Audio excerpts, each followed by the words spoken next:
for anyone watching this video later. I'm Nick in the States, and I actually want to do a live amp unboxing. It's a mystery amp. It's kind of one I've talked about on the channel before. So I wanted to, unbox it. Hopefully it's cool. I bought it used off of eBay. And then also do some Q&A questions. It's been a little while since I've put out kind of regular videos. So I wanted to talk a little bit about that. And then I'm also, hey, Lucas here. What's up, man? You're in. Can you hear me all right? Everything sound good, Mr. Krusty Buzzard? Waiting for the chat response. Hopefully you can hear me. Hopefully. I see a microphone showing dots and lines that go there. I've never used YouTube's just youtube.com/webcam. So, yep, cool. Sweet. Awesome. Thanks, guys. So, yeah, it's been a while. I kind of took my semi-unscheduled regular 2 months off from YouTube. Kind of a combination of winter funk and a couple of health things and just life. But I'm back. I'm back to buying more things than I need and recording videos for them. And then also I've got some other stuff here that I'm going to sell some stuff afterwards. I got here just before Passover. Woohoo! Just made it. What's up, guys? I missed everyone on YouTube. That's the first thing I will say. But sometimes life just gets a little bit crazy. Like, look at that, 19 people right away. I figured today would be a good day to do it too, because a lot of people, especially in Europe, have Good Friday off. I'm working. If someone comes in and I suddenly end that, it's because my boss walked in. But it also happens to be that I just got a really cool amp in. I have another really cool amp that I got in very recently. And then I have 5 different items that I'm about to list online. Hey, this Talk Thin Kev. It's better to stay in. Wait for the rain to pass. Isn't it always pissing rain there, Kevin? That's basically all I understand. Right? Sweet. So I will be shocked if anybody knows of this amp. It's actually a very well-known brand. It's a very well-known configuration, but it's a very rare amp that's still under $500 here in the States. It's just sometimes hard to find them. And they do have a couple of small flaws that people tend to complain about, but it's super, super cool. So anyway, I'm going to get on to the unboxing portion of this, and then we'll then go on to Q&A stuff, and then some of the crap I'm selling just to kind of articulate why I'm letting these things go. So let me turn this down so at least we can see the box. Look, it's a box. It's fudge monkeys. It's a heavy box. Now, while I'm unboxing it, I'll tell you that it, there we go. As I attempt to get at least a clear shot and not unplug my laptop. Well, unboxing, I'll tell you, I got it for just over, actually, it's like $3.89 plus shipping on eBay. Pretty good price. It is all tube, but it does have a solid state rectifier. It is a combo, not the world's largest head. Hey, Landon, what's happening, man? It came very well packed, and it even has a cover. And somebody used a Konica server box. And it has peanuts. Lots and lots of gross, ugly peanuts. All right. He said rectifier. Nope, not a Jet City. Take a look here. So it has I think it's an anonymous cover on it, which makes it so suspenseful, right? Well, just anally picking up the floor. Rectifier, damn near killed her. Nice. All right.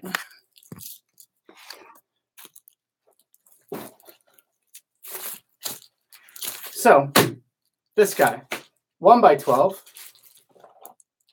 1994 vintage, Krusty Buzzard. We'll guess yours in a sec. What, Krusty Buzzard, put whatever you think you have there. A bad cat? No, that would be awesome. It'd be nice to have a real bad cat after having, well, my Asian bad cat guitars, right? Go to the real thing.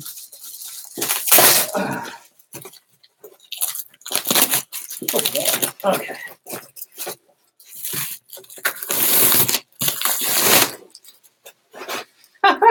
just realized.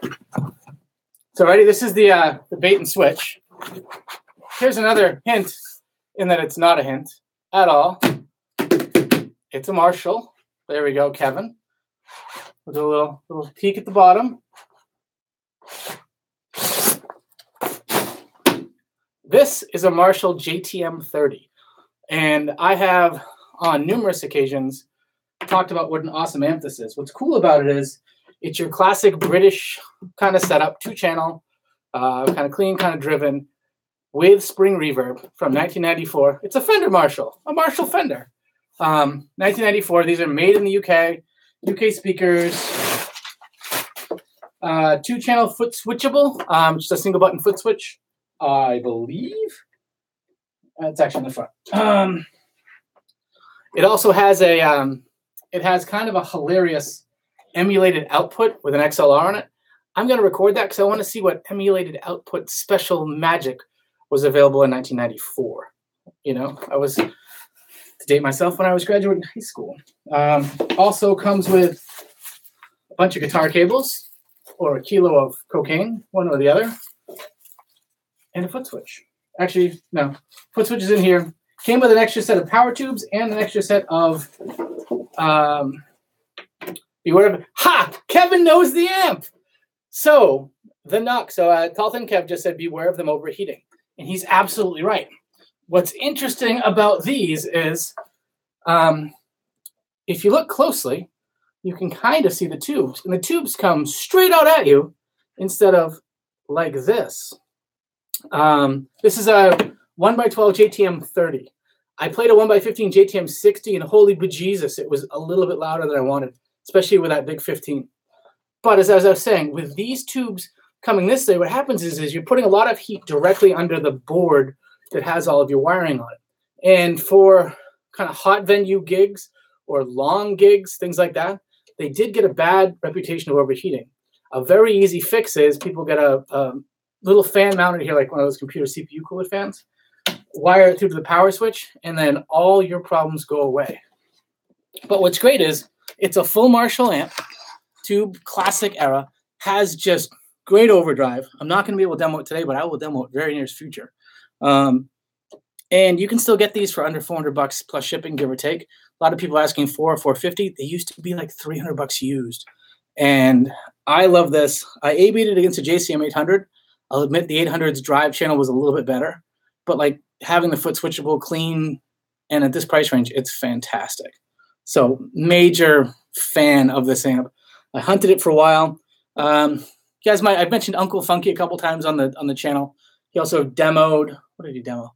It was Michael Kelly guitar that had the really cool transitioning top on it. He's got 3 of these now. It's his live rig. It's what he plays out of, the backup. He just had another one restored. He's like, they're the best amps you can get for gigging. You mic them. It's just a lot of fun for not a lot of money. And it's heavy without being like Mesa show-offy heavy. If you've ever picked up a Mesa combo, I feel like it's like a point of pride among Mesa owners that they can pick it up at all. I have 2 of them, and I don't want to move them anywhere. That's this. Now, what's funny is I bought this after seeing Uncle Funky and my Uncle Greg play out in their band and hearing it again, and I got to play it a little bit. And I loved the tone. I was like, you know what? After all this time, I'm going to buy one. So I bought one. But about a week before I bought this,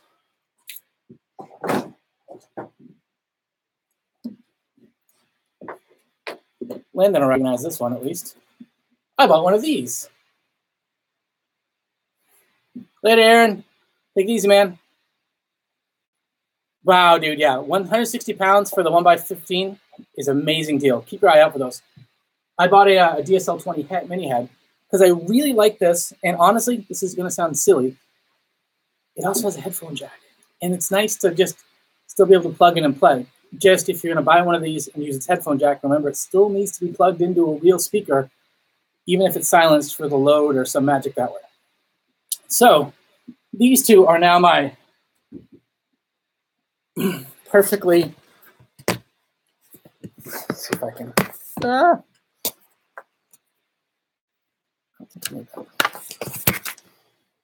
hold on a second. The perfect little Marshall mini stack for my home, and it's going home today.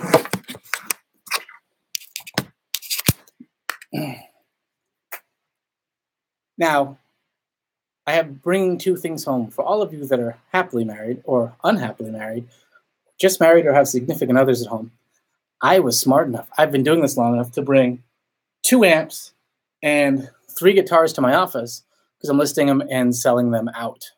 So, if you guys want to see what those are, I'll show you. The first one actually kind of hurts. I'm not sure how many people know Randy Fay, who does Fay's amps. They're out of Windsor, Ontario, Canada.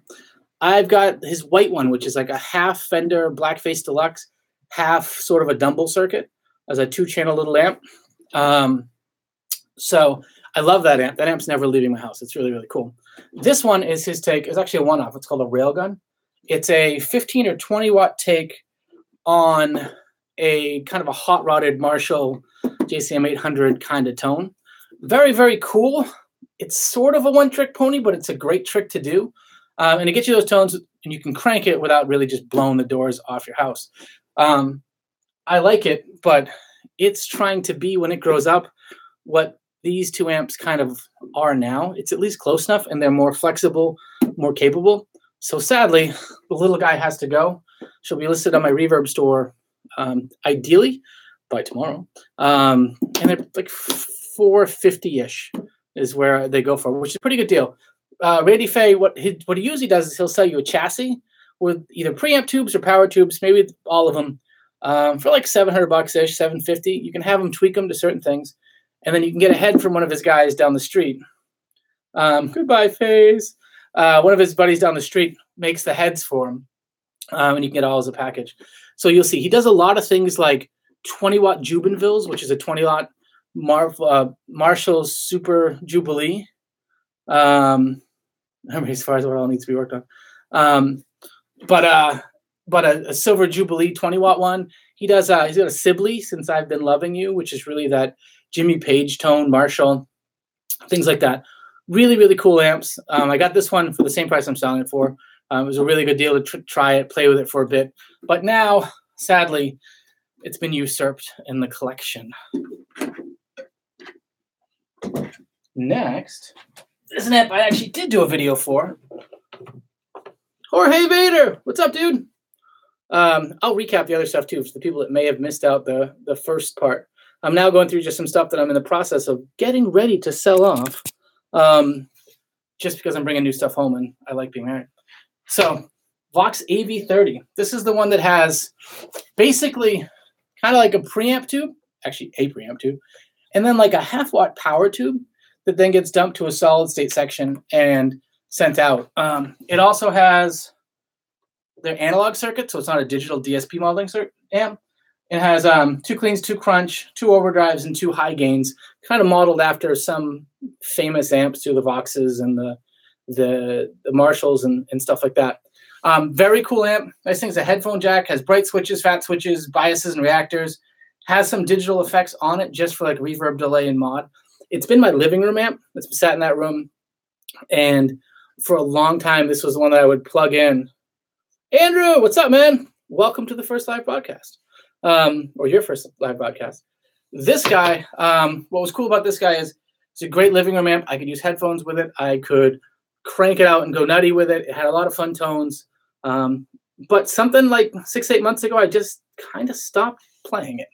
And so, sadly, it sat there, and it sat there, and it sat there. And in fact, I have already at home, haven't done a video for it yet, the new respun version of the mono price, what do they call it now? The Soundstage, something like that. Their 20-watt, 15 or 20-watt, all-tube combo that you can get for as little as like $150 with free shipping in the U.S. if you get the timed right for the right deal and the right sale. So I've got one of those. So that's now going into my little living room section where that sits, which made this amp expendable. If you're getting rid of stuff, that could mean you can buy some stuff. Hey, Kev, I'll have to see what you're selling because I probably could. So this guy, I think I'm going to sell for $250 plus shipping on the Reverb store. I'll send the link out shortly. for that. I'll probably do a very quick little video just kind of recapping this with a little bit more production value at that point instead of a live stream. But yes, and part of why I'm selling is space and happy wife, to put some money in the gear kitty, and because I've actually got a couple things I want to buy coming up. I also just bought some stuff, and it's tax season, and I'm just about to do my taxes, and I kind of want to make sure that I have enough money to pay for them, however much they may be. And maybe they won't be bad, and then I'll just have money to pay for shiny mustaches and things like that. So anyway, Vox AV30, really cool amp. I really enjoyed it. I just think I kind of outgrew it, and it's not one that I'm massively in love with. So anyway, I'm gonna list that for about $250. Not too bad of a price. Now, where do we want to start? Here's the ones that you guys over the pond will probably find interesting. So of course, shipping out of the States kind of sucks for it. The first one that's going to get sold for guitars is the vintage V100. Now, some of you may remember that I didn't fall in love with these pickups, but actually I still have a set of Iron Gear Tesla Sharks that I was going to use.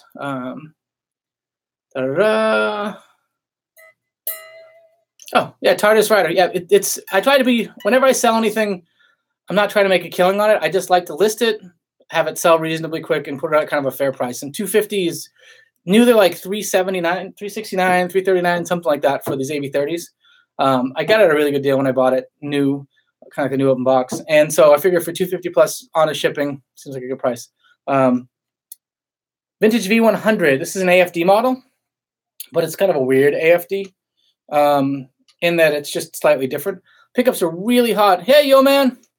Pickups are really hot. Solid, heavy, substantial guitar. Or full. The pickups are very full sounding, too. But I never really bonded with it. And the funny thing is I got this the same time I got, or very close, a Harley Benton SC550 Faded Tobacco. And I find that I just like playing that guitar more. And it's same shape, slightly different finish. So alas, this little guy will go down the road. And I still haven't figured out where I'm going to price this. Hey, Jack. I still don't know where I'm going to price this, but probably in the $225, $250 range used, which I think will be a very good price and should gather some interest pretty quickly. Solid flame maple veneer over maple cap, vintage style tuners, cherry back, kind of sweet. Da, da, da, da, da. This next one hurts to sell.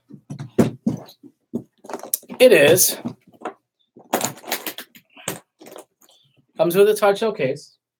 You get a hint from that. It's my Diamond DBZ Hailfire with, I believe it's a JB Bridge 59 neck or jazz neck. I think it's 59 neck. Light Firebirdy set neck, but it really looks like a neck through it. It takes a little bit to find the set part. Killer guitar, gorgeous guitar. I played it a bunch the first month I bought it, and I've played it twice since then. And these go for real money. I'm hoping to get probably close to $500 plus shipping with it in the case. Horrible. I said that on a Foxy. Yeah, you remember this one. It's just funky. But it plays awesome. It sounds really, really great. It's just not really my style. And it's tying up at least a fair amount of money that makes it worth listing and selling, especially with this big, pretty hard shell case and everything there. I also like the DBZ logo better than the diamond one. But hey, what can you do? It seems that Dean Zielinski, right, who's the Dean and Dean Guitars, DBZ, and now he's Dean Zielinski Private Stock. He seems to just find friends, and then they kind of fall out. And then he goes another way, and then he falls out. But from everything I hear that Jeff Diamond from Diamond Amps, Diamond Guitars is a really good dude. I know that Tone King's got a great relationship with him, and he speaks super highly of just what a nice guy the guy is. So I think that carries some pretty cool weight. So that's that. As I say, I think I'm trying to get 500, 450, 500, something like that, plus shipping with the case. And the last one, my Bad Cat Unicorn with hard shell case, which does smell rubbery. I will tell you that. But it's a 4-latch case, and it's this guy. Now, this is a pretty cool top. These are ceramic pickups, but they're a lot of fun, actually. Has the cool Bad Cat logo. which is no longer Bad Cat. Now it's Shangzi Guitars and the Big Cat. And kind of that barely translucent, it is translucent, but kind of catch it that way. This with the case, I'll probably put for $200 and move it that. 2 reasons there. I don't play a whole lot. I'm not a huge fan of the tone of the pickups. They were a good change of pace thing, but nice change of pace. It's never super thrilled me. It's not a bad guitar by any means, but I kind of want to sell it. And there's 2 reasons, or another reason too is a guy reached out recently, and apparently the first Bad Cat guitar, allegedly, right, was made. He custom commissioned it. Said Bad Cat, had the cat on the headstock, and had some Chinese manufacturer make it. And then allegedly, what happened was one of the factories then probably showed that to somebody else who then started selling them as Bad Cat things. So it's like took maybe an original, at least name and headstock thing, and started producing them. So I'm not sure where the truth, the gray area, how things go, especially for intellectual copyright laws. Bad Cat was already kind of somebody else's name anyway. But if the dude drew the cat and now it's all over the place, then I'd be upset for him. But maybe I haven't had confirmation if the guy drew the cat or just found the cat as clip art. Anyway, it's kind of a mess. But I don't play the guitar that much, so it just seemed like, there you go. But it is a lawsuit era Bad Cat unicorn. Mark Batchelder, try and not kill your name, Mark. Just asked, what do I regret selling? So, 2 guitars. I've been lucky enough to hang on to any of the ones that I would really be massively depressed about selling. I did have a Michael Kelly Hourglass Quilt Top, which is a gorgeous guitar. Looks like a PRS Santana, except the body's a little bit bigger, so it fits bigger on a guy with a bigger frame like I do. And I love that guitar. I recorded the crap out of that guitar.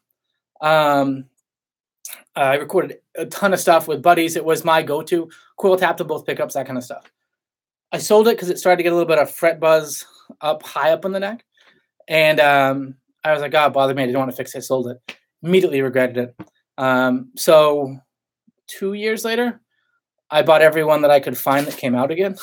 I at least have since sold off one of them. But now I have the copy of the one that I had, and I have a really cool spalted maple one, the same exact guitar. Let's see if I can, the easiest way to do this. Michael Kelly Hourglass images. It's Tree Life. Crap. Well, anyway, that's what the spalted one looks like. Gorgeous guitars. You used to be able to pick them up on eBay semi-regularly for under $200, and they were made in Korea. Grover tuners, coil taps, string through. Great guitars. $200, I would buy them all day long. They've now crept up to $200 or $300. My wife must not know of my love for the Bad Cat. So there's that. But for the 2 ones that stick in my memory, I had a Sonic Blue Fender Blacktop Strat with a maple neck. And I was playing Les Pauls, and I couldn't bond with the pickups, the output, kind of how it played, because I was trying to make it still be a Les Paul in my head. I wasn't very smart with it, but it was such a gorgeous guitar. And in hindsight, it played really, really well. And after I had sold it, I plugged in and played with my amp settings a bunch. And this was probably 10 years ago. And I found a bunch of awesome tones, and I was bummed. And I bought it for probably $300. I sold it for $300, and now you can't find those for under $5 anywhere, especially in the Daphne Blue, or Sonic Blue, whichever one it was. It's very much the it's like the popular version of it, so it's a bummer. So that was a bummer. And then I bought a Epiphone P93. It's just called Epiphone P93 or Sheridan P93. It was the 3P90 Cherry semi-hollow, like a Casino or a 335 version of Epiphone, but it had 3 P90s and a gold Bigsby. I love that guitar. But I love the look of it. The P90s, almost everyone said, they're just kind of cardboard sounding. They didn't have that life to it. And it's kind of expensive to swap out 3 P90s, or at least the 2 that you're going to use most often. So I sold it, but I sold it like it had come out 2 years before. I got it at a great deal. The market sometimes dips for a year because they're still selling on. There's like blowout pricing and stuff. So then it dipped, and then they kind of kept making it until they ramped up. But now they're like $450, $500. So if I wanted to get another one, I kind of couldn't. So those are the two that I regret selling the most. I'm trying to think if there are any other ones.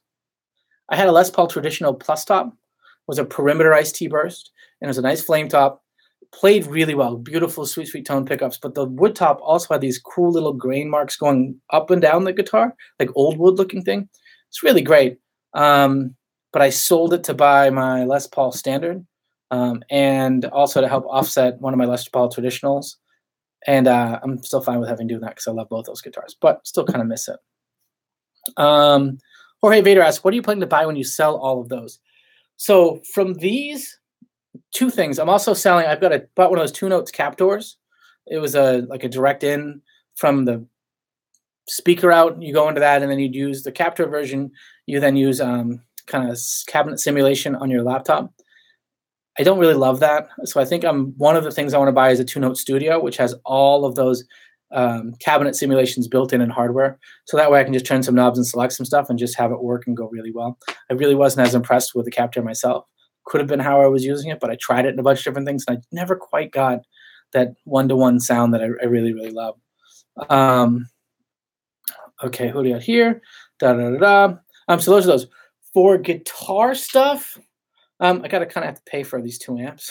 Between the two of them, it's $900 or so. I'll tell you. So here's a tip. DSL 20 list price on it. The mini head was $500.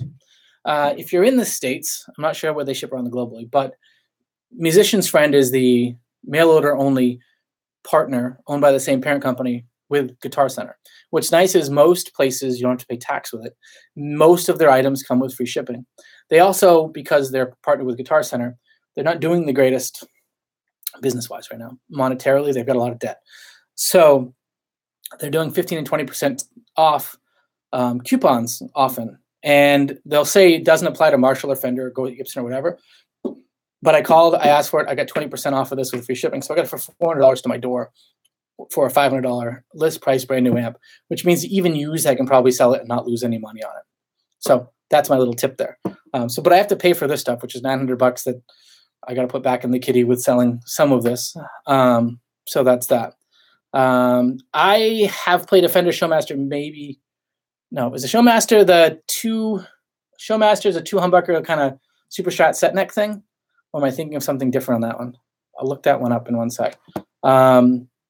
TARDIS Rider, the Vox amp. It does have the warm Vox chime on 1 or 2 of the settings, kind of like an AC30. But then it also has like kind of Marshall crunchy stuff and even some more really high gain things. It's pretty sweet. Andy Jits, have you ever played a Bandit? Yes. Brian Knapp, I have a red stripe PV Bandit 112 that I will never, ever, ever, ever sell. It's like so steady. It's great. I think I got mine for $120, $130 used. The Tone disciples out there, so Shane from In the Blues and a lot of the other guys, they love the red stripe and then the teal stripe were kind of the 2 best ones that were out there. Both have real spring reverb, pretty simple inputs there. Love that amp. Anybody, it's a great thing. I remember I was using one for a video for a cheap guitar, and I probably was playing like crap or I hadn't liked it. It didn't sound great, or if even it did. And some guys insults my playing is like, yeah, and if you're going to do gear, go and get a better amp to do it with. I'm like, actually, I beg to differ. The PV Bandit Red Stripe is actually a great amp. It's one of my favorite solid states going, and they're dirt cheap. I dig it. Syndicate just said yes, so I'm assuming that might be about the Showmaster. So I've played a couple of those. Very cool. I'm not a really super strat kind of guy. It doesn't. They're really comfortable to play, but I'm kind of I really go for certain looks of guitars. Here's the thing: when I am lucky enough to have a wife that tolerates me having far too many guitars hanging on the wall in my family room. I think I have 14 guitars that hang up and stare at me there. I can only play one at a time, and I can't play them nearly as much as I want because we have 2 small kids, and my wife really actually, her dad played guitar, both brothers could play guitar. She was burnt on guitar before we even met. And so it's, I don't get as much time to play it. So if it's also pretty and I enjoy looking at it in between playing it, it really works a lot for me. So anyway, that's that. Going from there, Indie Jits, the Maestro project. I wired it up. It's all soldered. I have one high fret that's so high that if you fret 2 frets over from it, both of those notes sound exactly the same because it's hitting the high one. So I'm hoping this weekend to take that thing down, and then I think she'll be done. I also did some cool things there that I didn't highlight with that build, but I will highlight again, which is I converted the existing wiring harness in it to be a guitar fetish accepting quick plug. So that way now I can roll through things, and all it was soldering 2 leads in to have a quick plug in, and it makes life a hell of a lot easier to just swap stuff in. I'm going to do a video to show you how to do that, and then another video, I bought the little quick plug things that you can solder to your back of your pickups, and it works really, really well. So that way you can mix and match, especially if you're modders, you're doing things like that. It's kind of really, really cool. Does he think he's getting true sound over his computer hookup? What do you mean by that, Krusty Buzzer? Going back up, though. John Strain, what speaker do you have in my monoprice? So my old one has no speaker in it now, which is, I'll explain that in a minute why. The new version of it, I'm still using the same, what the heck's in there, the 7080 Celestion, which is junk. They break in eventually and are less than junk or better than junk, but they're not great. So they, anyway, that's that.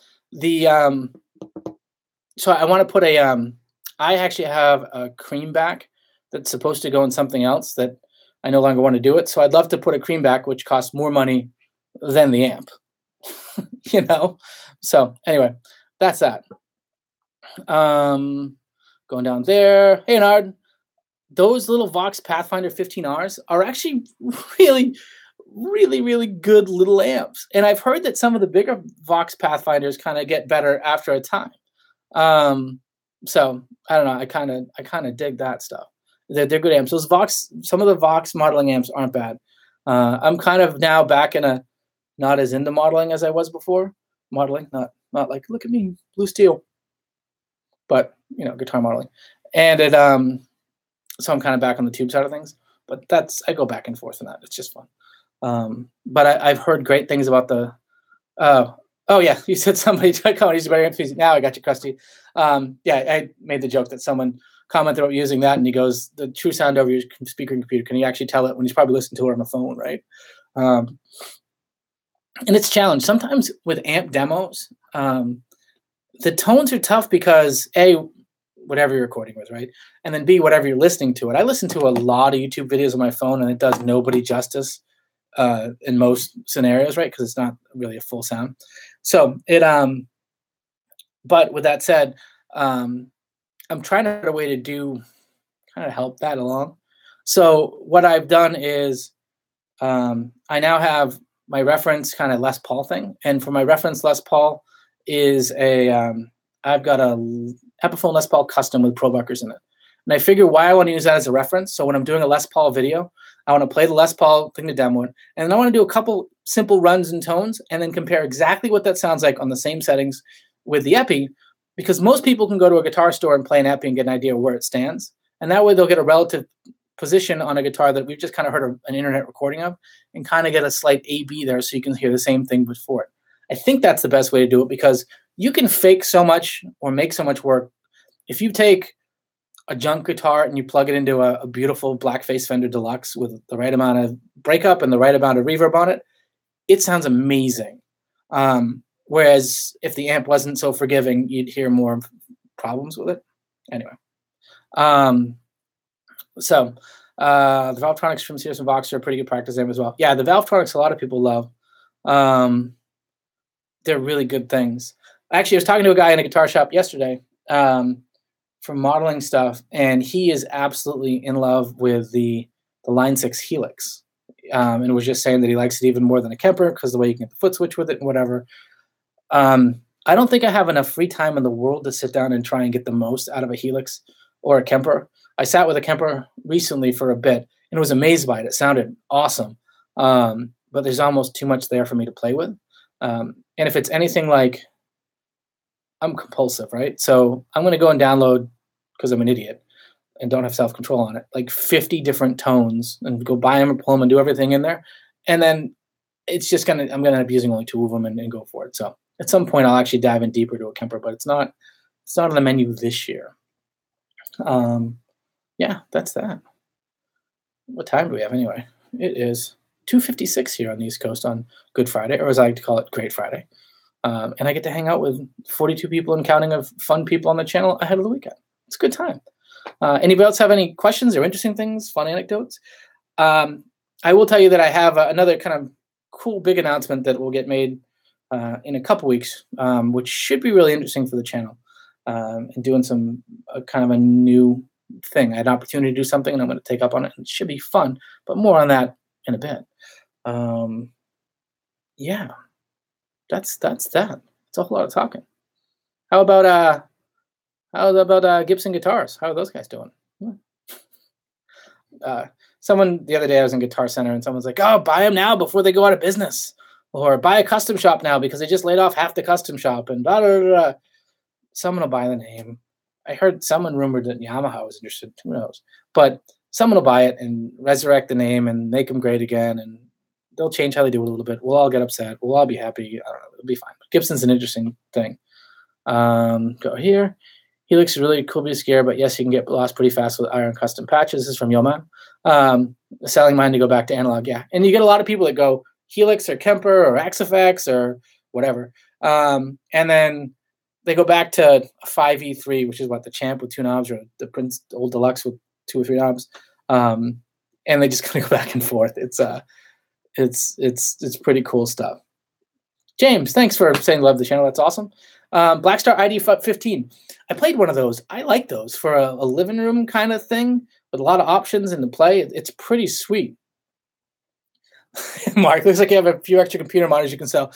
Oh yeah. So I work for a company as like the global video conferencing and phone system and call center stuff. We've got things all over, and in my lab here there is nothing but giant monitors. I don't know if I can get that one too, but like another big one over there. Like I'm surrounded by video stuff all day, which kind of makes the YouTube stuff just a natural. It's a natural thing. It's fun. Yeah. So I saw Shane. I haven't watched Shane's Kemper profiling video. I'm really looking forward to it. He did such amazing things with the Mustang Mondays and all those that I can only imagine what he can do with like a Kemper, which is even supposedly more amazing pussy gear. Some of Shane's patches on the Mustang were incredible. I have a buddy that he'd bought one a couple years ago, and went over to his house, like, I got to show you this new patch. There's this guy on the internet, and like he allows you to download his patches, and those things are incredible, man. And I was like, oh, who is he? He goes, this guy from Australia. I'm like, named Shane. He's like, how do you know Shane? You know, it's just funny. So it's cool. Shane is one of my favorite people. He's awesome. Hey, Showman Blues. Thanks for dropping by, dude.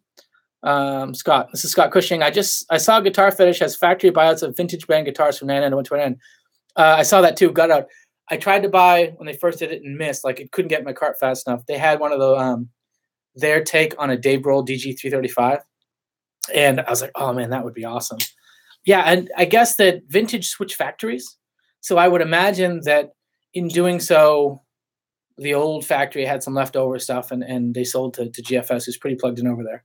I still have, I'm pointing the other side of the room over there, my Seafoam double bound set neck Telecaster thing that I have the pickups. I have actually everything I need to. I need to put it all together, but I will tell you that factory buyout. I think those set neck guitars all were factory buyouts or something. Wow. The amount of little issues and dings and under the finish and poor masking, and it's one of those like 10 feet guitars. From 10 feet away, it looks amazing. As you get closer, you're like, oh, look at that, and look at that, and look at that. But the neck's nice. The neck doesn't have any high frets and that kind of thing, which is good because a lot of GFS necks are, well, they take some love. Limited looking stuff too. Yeah, if you don't know Guitar Fetish, I'm not sure how popular it is in Europe. Guitarfetish.com. What I love about them is they've just got everything you need pretty much from parts and whatnot. Prices are good. Their pickups are pretty good. Some of them are really good.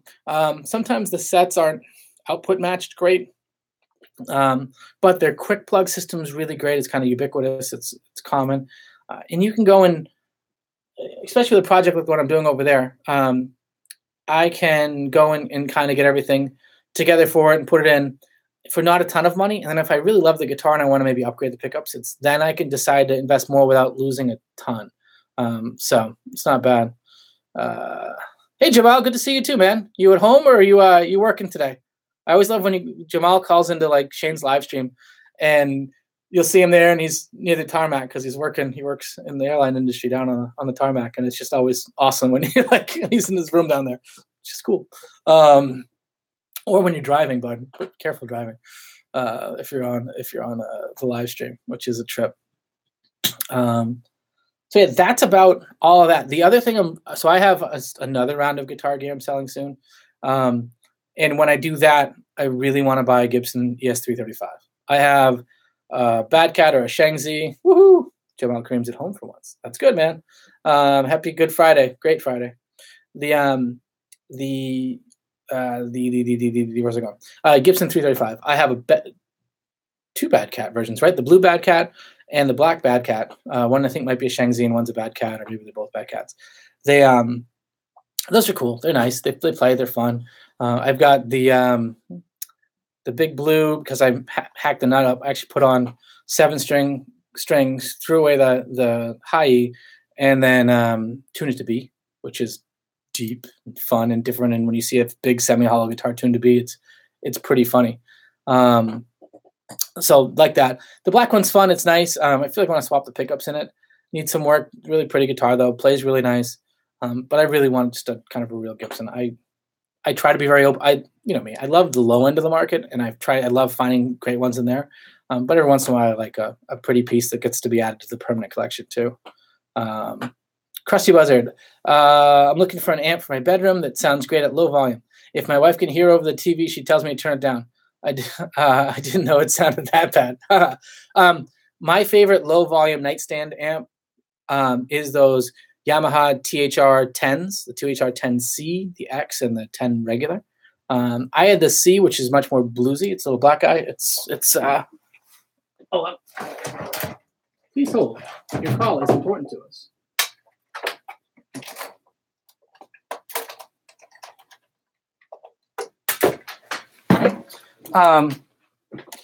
THR-10 is a great little amp. This is cool because it's actually the amp selections are a Mini Z, which is one of those one knob kind of cranky things, a Brit Blues, a US Blues, a Class A, and a Deluxe, and a bass, acoustic, and flat, no input. It also does auxiliary, so run your iPod through it. It's really hi-fi, so that sounds great. Doesn't distort when it plays with the guitar.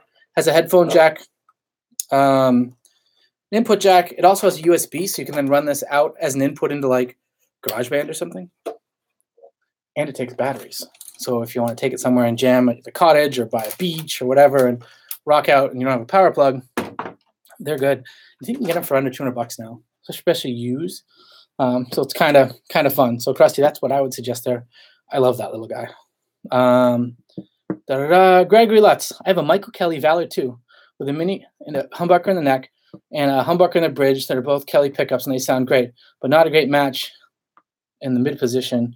Any thoughts on new pickup? Yeah, it's tough. So I had I had one that had the mini hum in the neck and a single coil in the bridge, and it was kind of cool. What I may want to do with that is ditch the humbucker in the bridge and put a humbucker in a P90 case, like one of those Seymour Duncan Fat Cats, Gibson P94, or I forget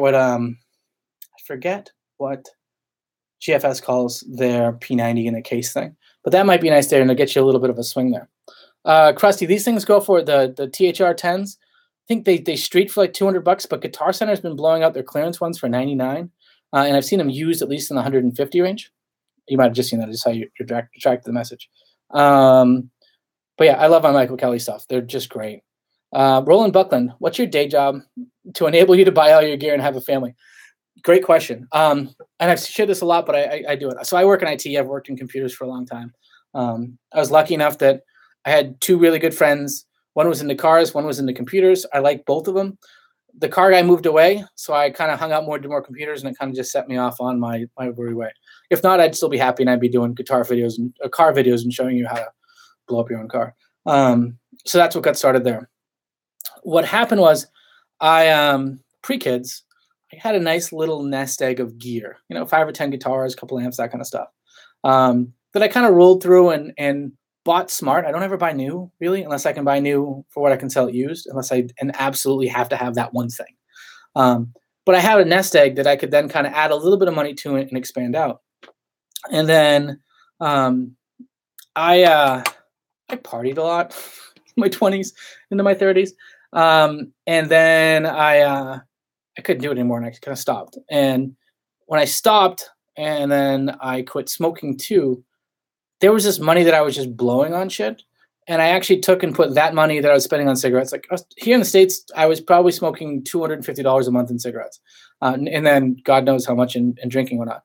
So I put that all away and was able to negotiate with my wife, who was my wife at the time, that, hey, I'll quit smoking, but let me keep that fun money no matter what to go and spend on things. And that works for a while until your kids get old enough. But what that did is that funded a lot of the early stuff that I got. And I really dealt with a lot of the Harley Bentons and the Eppies and whatnot. So that meant that every 2 months I could buy something, which kind of paid for stuff that started the channel and the Gibsons that I initially started with. So that worked out well. And what happens is now with YouTube, I do get paid for percentage of views. And it's not that it's a ton.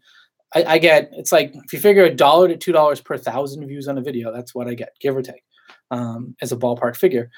So, but in a month, that still might be $200 or $300. And so that all just goes into buying more gear for the channel. And that's where I really put it all towards that. That has me have fun to show stuff on the channel. And then later, like now, what I'll do is I'll take a bunch of the little things that I all bought piecemeal, sell them, and buy one big thing to put away. So that's kind of how I do that. But I do have a good job. My wife also works, and I have the world's best in-laws that are able to take care of my kids in between when they're not in school or something like that. So I'm in a really good situation, and I'm grateful for it. I think that's a lot of what it is. But the key thing is I had a nest egg of stuff before I got married and before all that I could then play with, and buying smart really goes a long way. I know a lot of people that will buy new out of a catalog or new online. And the challenge is that they'll buy new at full price because they want it. And then 6 months later, they're like, I'm kind of over it. I want this other thing. So they lose twice, because when they sell it, they may not get the best price, but even if they get the best used price, they've lost at least 20% of the value, if not 30 or 40%. If they've traded it in, they've lost half, no problem, probably more, because most trade-in places gives you 60% of what they're going to sell it for. So if you bought it for new for $500, they're going to sell it for $300. They're going to give you $180. So you just lit $320 on fire. I really don't like to do that myself. And so I'm usually good about buying it close to where I paid for it, or selling close, make a little money, whatever. I don't try to buy things and make a ton of money on it, but I like to keep things moving. So that's kind of how I do that, so that I don't lose my shirt doing this. And it's so that, guitars cost strings and a setup, and you can learn how to do that. It's been pretty cool. Okay, what you did, that's that. TARDIS, I haven't really been listening because I've been playing my LP. Probably watching out for Vox AV30 posting a reverb. Getting ready for Passover Seder. Hey, enjoy your Seder, TARDIS, and thanks for coming by, man. Talton Kev, regarding that Michael Kelly for George, he says, I wouldn't switch the pickups first. Try new pots. Definitely an idea. The other thing you can do, too, is try changing the tone cap. There's a great company. Kevin, you're going to know who it is.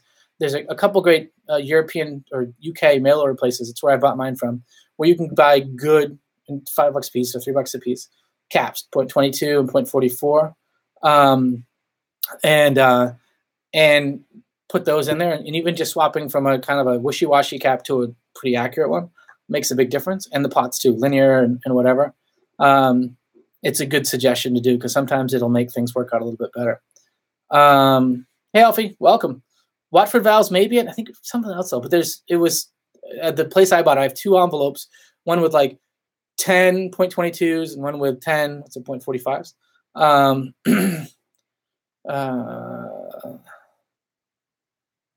Okay, hold on. Okay, so now that so Kalani had a question. Are you a fan of so-called blingy guitars like the Gibson Ultra? It depends on the day. So my family's Portuguese heritage, which is I always put that it's like Italian taste, but even more over the top. So bling is very nice, but I tend to stop at a certain point. And the problem with the Gibson Ultra is it's a blinged out version of a classic former that looks so great. Like the Les Paul Custom or Les Paul Standard looks so awesome as it is, that when you start adding even more stuff to either, for some reason it looks kind of weird in my eyes. But I also can appreciate just how gorgeous they are, and the inlay work and the abalone and all that kind of stuff. I think it's pretty awesome. So I can definitely appreciate them. I tend to, if I'm going to go blingy, I'll go more like PRS. I love a PRS with crazy flame top and abalone tree of life and all that kind of stuff. Absolutely love it. So it depends on the guitar. Gibsons, I tend to be like, well, I don't know, like I like them to be blingy and like this, like Gibson custom versus standard blingy. So how an ES355 is set up versus an ES335. So blocks versus dots and diamond versus flower pot, things like that. Fenders, I like to have pretty. I mean, I like a flame maple. I have a flame maple neck, flame maple top Telecaster. I love the thing. It's awesome. But I don't really like bound necks on Fenders and things like that. Hope that answers that.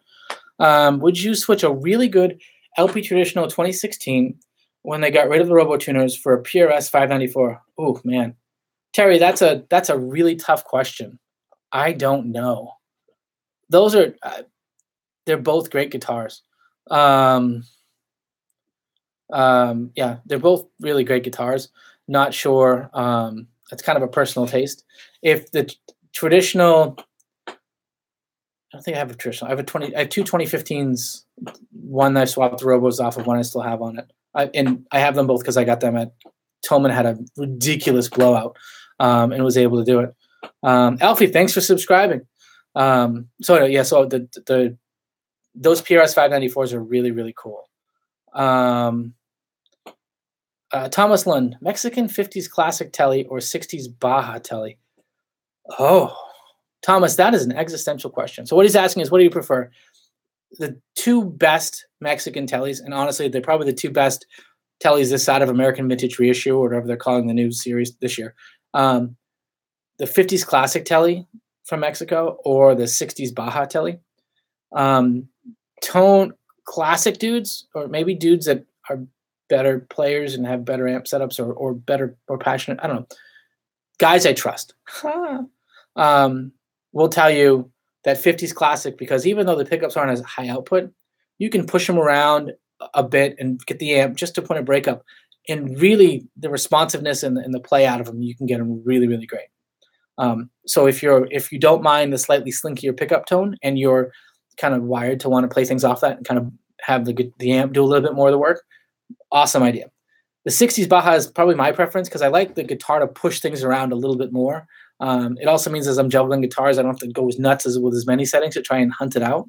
But that may be what you're looking to do. But I love the 60s Baja tellies. Those were, in my opinion, they felt better in my hands than some of the American standards and the American specials of that same era when I was trying to picking up both all the time. And really like the Bajas a lot. They're pretty sweet. Yeah. This is fun. 53 minutes. So we're going to try and stay on for 7 more minutes, or unless we run out of fun stuff to talk about.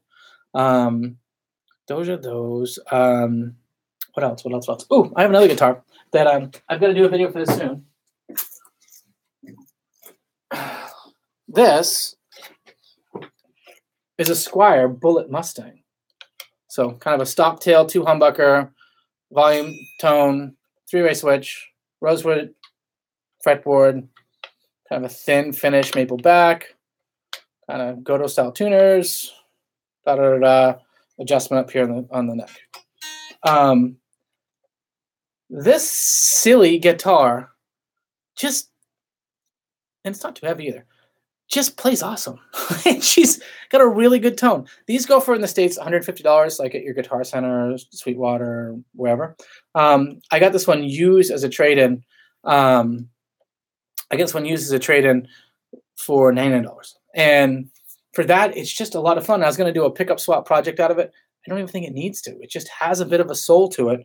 I don't have anything Mustang, offset-y, kind of cheap Fender-y. I've got a lot more cheap Gibson-y stuff. So definitely dig this little guy. Got a video coming out. Plus, it's like sparkly.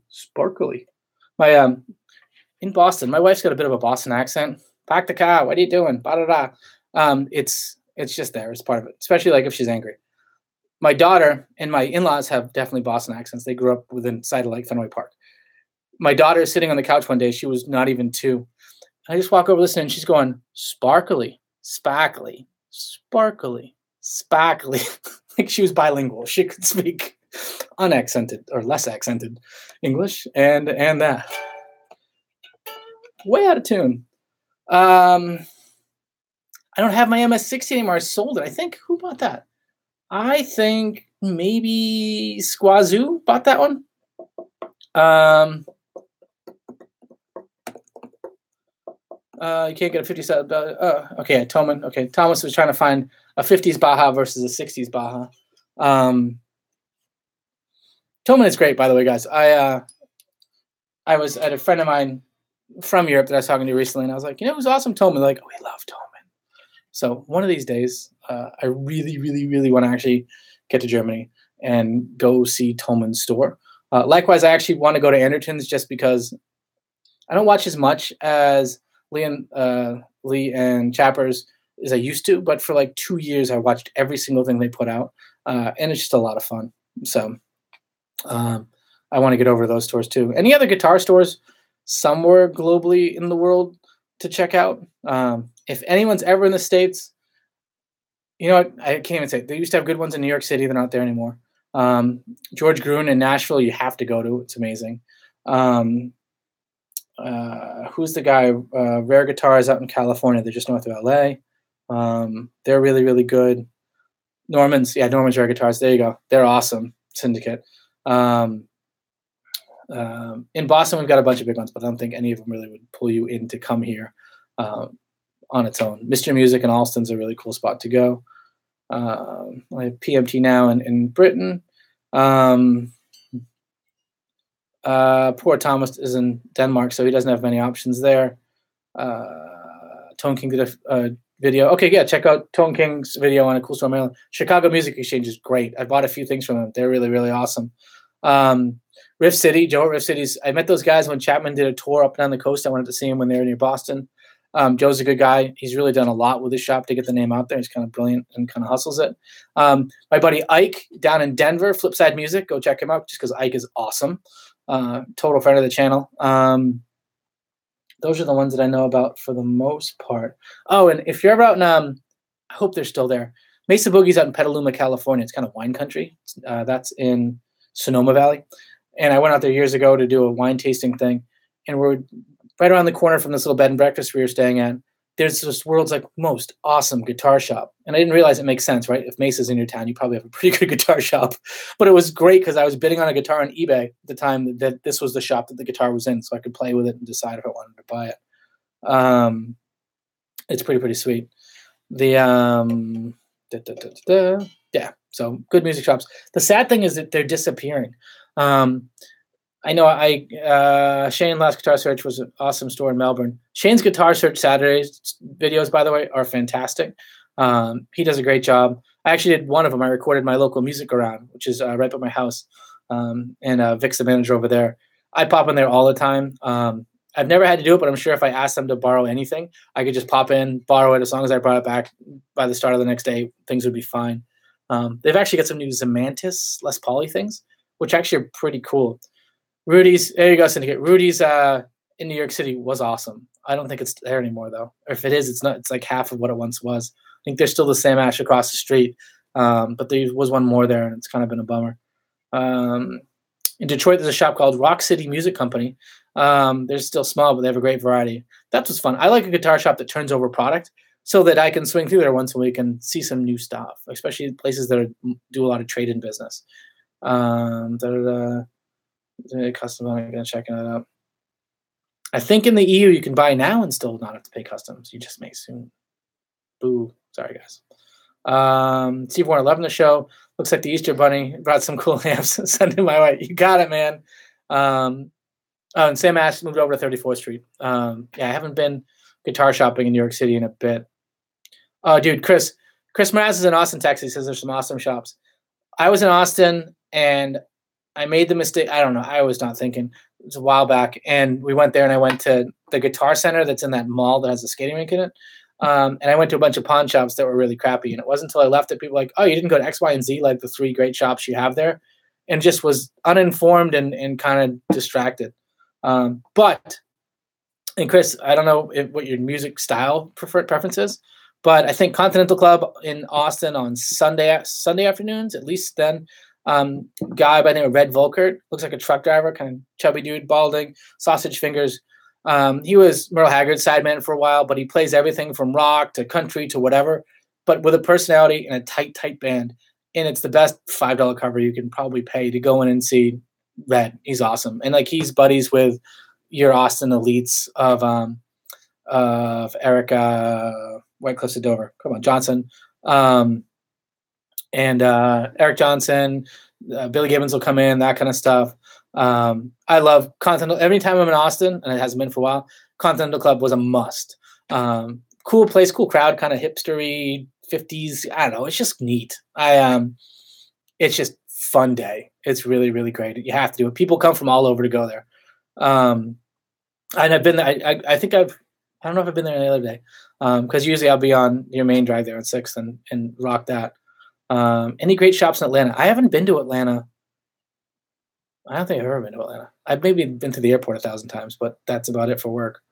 Tall Thin Kev, question. What was the worst band you have seen that you had to pay for? The Goo Goo Dolls. And that means I paid once to go see the Goo Goo Dolls. It was the 90s. Yeah, the worst band I've ever. Johnny Resnick at the time sounded like shit. I think he's gotten healthier since then. But it was a really, really bad sounding show. I'm trying to think. What about you guys? What's the worst show you've ever paid to see? Let's hear some of those. I'm trying to think if there's any other like egregious ones. I saw Guns N' Roses once where they showed up 3 hours late and Axl Rose had no voice. But that was, I think, most of the 2000s. The Kilt. Is that like the Irish version of the Cult? Or the Clit? This is a family-friendly show. I was just reading how he spelled it. Yeah. If it's the Cult, though, real Ian Astbury can put on a bad show. Yeah, see, I've only seen Aerosmith post 90-something. Brian Knapp said he didn't get his money's worth. I'll give you a free refund. Free refund. Yeah, Aerosmith. I've seen Aerosmith since they, I think the first one I saw was probably on Pump, the tour for Pump. And I saw them a bunch for the next 10 years after that. GNR 91. I've heard that GNR this year was like at most 45 minutes late, which seems illogical to me. But maybe the guys were smart enough, because everyone in that band now is a hired gun, even when Slash and Duff are there. So they got in the contract, like, we're not starting later than this, or you pay us and we're not playing. Aerosmith had rehab. Steven Tyler's voice, you listen to some of the other guys his age, and it's rougher now. And you hear Steven Tyler, and it's like he still has it, because I don't think he was ever screaming as loud as we thought he was, or he just has the luckiest pipes in the planet. I don't know. Thanks, Brian. Brian said sold when I said I'll give him a free refund. Dr. John was shit. Really? Motorhead being bad twice is just sad. Well, Darby, this is live, no green screen today. But the green screen may make a reappearance at some point, but not today. So anywho, all right, guys, this has been fun. Thank you, everybody, for showing up. Is this CRA cover-up disinfo? I wouldn't trust anything you see. I'm not even here. I'm being played by an alien. Actually, not even an alien. I am fake artificial intelligence put here by an alien just to make you look at this and ignore everything else in the world. Everything is fine. Everything is fine. Okay, so saw GNR at Little Caesars, Andrew Cates, and they were on time, and he was not. Great show there. Will Darby says 100% fake. No guitar even there. Not real. It's true. It's all an illusion. Todd Flowers, what happened to the cheap SG? Todd, I just so I have to. It's got a really high fret, like ludicrously high. So I got to fix that, but it's wired in. It plays. It's fun. It's a really cool little guitar. So I've got a video coming for that. I hope to have it drop next week. Danny built his guitar. I took some film, but the camera crashed halfway through. But I've got some after and a little bit in project that I'll probably play at like high speed when I do that same video and put it all together. And then Whitesnake opened for Motley Crue in 1987. Ooh, that's a drugs. It's a lot of drugs going on there. Mark said, happy fantastic Friday, Nick. Thanks for what you're welcome, man. Thanks for coming by. Happy you enjoyed it. Motley Crue 89, Skid Row, Kick there. Yeah. Motley Crue had some tough times. I saw them, I think who I saw them for. I don't even remember now at this point. The show I saw that was actually pretty good. Jorge, always good to see you too. All right, now actually with that, I think I'm gonna wrap this up. But this was fun. I'm gonna try and do one live streamy thing every couple weeks just to kind of get some stuff out there. And I also have 2 videos in the can and putting some more together to have semi-regular stuff and be back on the reg coming up with some fun stuff. The next one that I want to record this week, now that I have these guys, I'm gonna rock these out for the week. And then I'm doing a value Marshall comparison. So if you have under $500 to spend on a Marshall that you want with tubes in it, we're going to look at the Marshall Class 5, which is a single channel little 5-watt amp,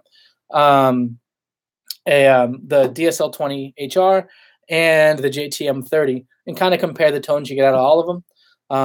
So that should be fun. So that's what I'm excited about trying to record this week.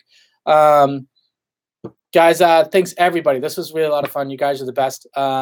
Take care. Have a great weekend. For those of you that celebrate Easter, enjoy Easter. For those that have Passover, enjoy your Seders. Have a good day. I've been Nick in the States. Take care.